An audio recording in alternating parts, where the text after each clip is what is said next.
Rain had a way of making the city feel lonelier than it already was, washing color from the streets and leaving only reflections and regret.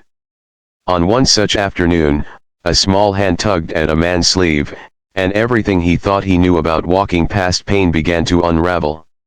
A child's eyes, wide with certainty and heartbreak, fixed on a woman sitting alone on a bench, and the world paused just long enough for kindness to decide whether it would show up or not. If you believe that compassion can still change lives, that second chances exist even when the world feels cold, take a moment right now to like this video, share it with someone who needs hope, leave a comment, and subscribe to the channel. Stories like this live because people like you believe in them. The man had not planned for heroism that day. He had planned for groceries, for a quiet walk home, for an evening that looked like all the others. He was a single father, careful with time and money, measured in his emotions because little eyes learned from everything he did. His daughter skipped beside him in pink shoes already damp from puddles, her hair tied back neatly, her laughter fading as the rain thickened. When they passed the park, she slowed, then stopped entirely, her attention caught by a figure that did not belong to the cheerful rhythm of the place. A young woman sat hunched on a wooden bench, soaked through, her dark hair plastered to her face, her hands gripping a worn bag as if it were the last solid thing in her life. She looked small, not in body but in spirit, as though the city had shrunk her down with every disappointment it handed her. The father noticed her too, the way adults notice sadness and then quickly look away, filing it under "not my problem." He had learned that skill over years of surviving his own losses. But his daughter had not learned it yet. Children see what is there without the filters of fear or inconvenience. She stared openly, her steps hesitant, her brow furrowed with concern that felt too big for someone so young. The rain pattered on leaves and benches, and the woman did not move, did not wipe her face, did not check her phone. She simply existed in her loneliness, visible to anyone brave enough to really look. The father gently urged his daughter forward, feeling the familiar tug of responsibility. Life had taught him that stopping could be dangerous, that involvement came with costs. He had lost his wife years earlier to illness, had rebuilt his world brick by careful brick, and could not afford to let it collapse again. Yet his daughter did not budge. Her small fingers tightened around his hand, and he felt something crack inside him, a quiet resistance to the habits he had formed to protect himself. They stood there longer than was comfortable. Cars passed, umbrellas bobbed, and the woman on the bench remained a still point in the moving frame of the city. The father felt the weight of choice press against his chest. He remembered nights when he himself had sat alone, grief-heavy, hoping someone might notice. He remembered how often no one did. The memory burned, sharp and instructive, and he looked down at his daughter, who had not taken her eyes off the stranger even once. The girl's compassion was not loud or dramatic. It was steady, insistent, and pure. She did not see a burden or a risk, she saw a person left behind. In her world, that was enough. The father sighed, not in defeat but in surrender to something better than caution. He adjusted his jacket, glanced around, and stepped closer to the bench, his daughter's hand still in his. The woman looked up then, startled, her eyes red-rimmed not only from rain.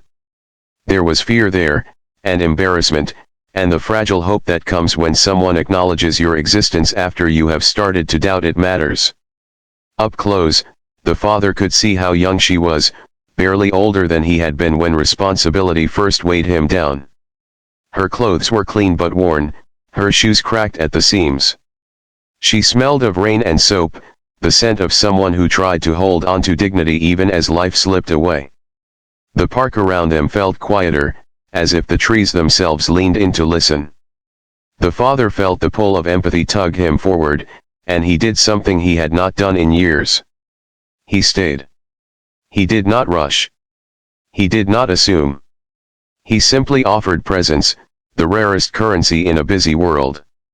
His daughter stood beside him, a small lighthouse of concern, her eyes flicking between her father and the woman as if willing them to understand each other. The rain eased, and in that brief lull, the woman's story spilled out not in words but in posture, in the way her shoulders sagged and her grip on the bag loosened. She had come to the city chasing opportunity, only to find closed doors. A job lost, a room gone, a phone with no one left to call. The bench had become her refuge because it asked nothing of her. The father listened with the patience of someone who knew how it felt to be reduced to survival. He thought of his small apartment, of the spare room filled with boxes of memories he rarely opened. He thought of the example he was setting for his daughter, of the kind of world she would inherit if everyone kept walking past benches like this one. The fear he felt was real, but so was the warmth growing in his chest, the sense that this moment mattered more than comfort ever could. When he finally made the decision, it was not dramatic. It was quiet and firm, like laying down a foundation stone. He offered the woman something radical in its simplicity, a place to dry off, a meal, a night without fear. The city seemed to exhale, and the woman's eyes filled with something brighter than rain. Relief does that, turns strangers into believers again. The daughter smiled then, a smile that carried the unfiltered joy of having been right about the world. The walk back felt different. The rain returned, but it no longer felt punishing. It felt cleansing, as though the streets themselves approved. The woman walked carefully, as if afraid the ground might disappear beneath her feet.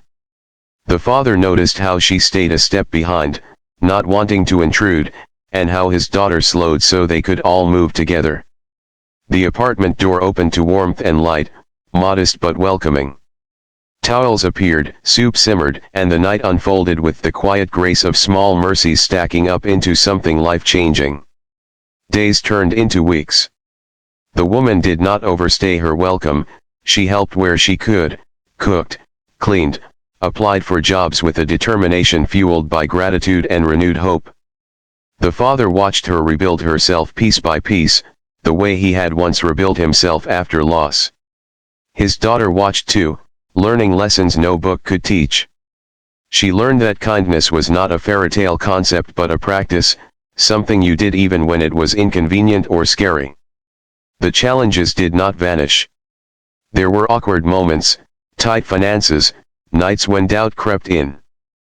But there was also laughter returning to rooms that had known only quiet. There were shared meals, shared stories, and the slow knitting together of a chosen family. The woman found work, then a small place of her own, but she never truly left. She became part of their lives, a living testament to the power of being seen at the right moment.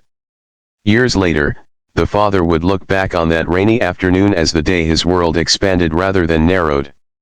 He would understand that protecting his daughter had not meant shielding her from pain but teaching her how to respond to it. The girl would grow up remembering the bench, the rain, and the way her heart had insisted on stopping. She would carry that insistence into adulthood, letting it guide her when logic urged her to look away. If this story has stirred something in you, if it has reminded you of the quiet power you hold to change a life, please take a moment now to like this video, share it with someone you care about, and subscribe to the channel. Your engagement helps stories of compassion reach hearts that need them. Before the ending, here's a special request: comment the word kindness below if you believe small acts can create big miracles. The city still has its benches, its rain, its lonely afternoons. But somewhere within it, a woman walks with confidence, a father carries pride instead of fear, and a daughter grows up knowing that listening to her heart once changed 3 lives forever.